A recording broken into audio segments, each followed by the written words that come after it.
There's this tiny little device that has changed the entire industry and in fact the entire world. It's in almost every appliance you see. It's probably lighting up the room you're in right now.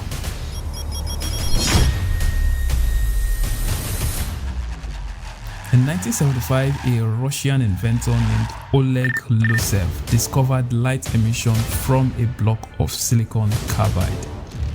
And then in 1962, a man called Nick Holoniak Jr., an American scientist working at General Electric, was working on infrared LEDs like the type you'd see on older TV remote controllers.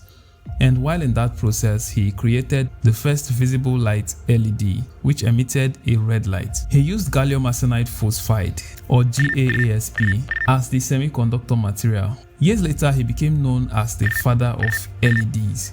His discovery opened the door to a multitude of practical applications. In the decade that followed, other researchers and companies started contributing to expanding, but at this period, LEDs could only be used for simple applications like indicator lights. That's because they were very dim and had a limited variety of colors.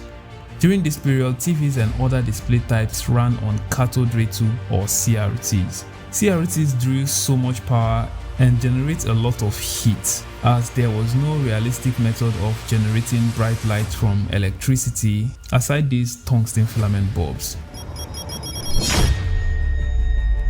Although in 1972 a man called George Crawford, a former student of Holoniak, invented the first yellow LEDs and significantly improved the brightness of the red LEDs. The gap between LEDs then and what we have today is still like traveling from the Earth to the moon. Here's why. Blue LEDs were the only way to achieve white LEDs, and blue LEDs were seen as practically impossible. Well, that's until another scientist called Tsuji Nakamura entered the picture in 1993. He basically came up with the blue LED, which led to the creation of the white LED. And just like that, boom, LEDs were everywhere, replacing the bulbs in flashlights, light bulbs, vehicle headlamps. But none of these evolutions were as fascinating as what happened in the TV manufacturing industry. There was this pivoting moment where LCD TVs became known as LED TVs. That's because before the invention of the blue and white LED, LCD TVs primarily used cold cathode fluorescent lamps, or CCFLs. CCFLs are long thin tubes filled with mercury vapor and coated with phosphorus. When an electric current passes through them, they emit ultraviolet light, which then interacts with the phosphor coating to produce visible light. Away from all the blabbing and technical mumbo jambos, remember these little fluorescent tubes?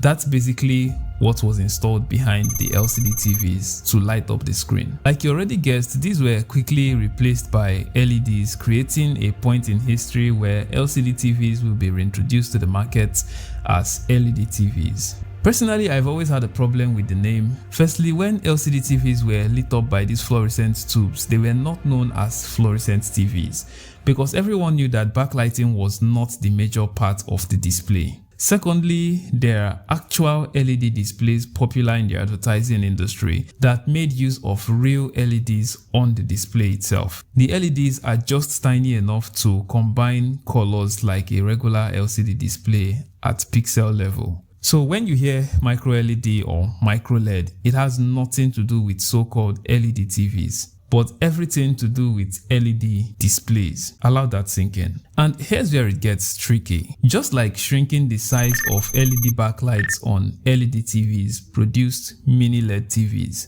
shrinking the LED pixels on an LED display would give you micro LED or micro LED. Micro LED allows LED displays to be used on TVs as opposed to just electronic billboards and might just be the perfect display to take out OLED. That's because micro LEDs have superior brightness, and that's why LED displays have been the best option for outdoor display advertising. Also, the LEDs in micro LEDs are inorganic and would not degrade over time. In other words, no burning. That gives micro LED longer overall lifespan of up to 100,000 hours. In terms of contrast, like OLED, each pixel lights up itself, providing deep blacks and infinite contrast ratios, just like what you have on OLED, but with more precise control. Anyway, here's the most amazing thing about micro LED. They can be built into tiles like what you've seen in Samsung's The Wall. Nevertheless, there are still many hindrances to micro LED, like the high cost of manufacturing and the fact that making smaller screen sizes would be very difficult to manufacture. This is of course due to the amount of precision needed to install such a tiny size of LED. Until there's an improvement in the manufacturing process, micro LEDs might only be available in bigger screen sizes exclusively. Till then,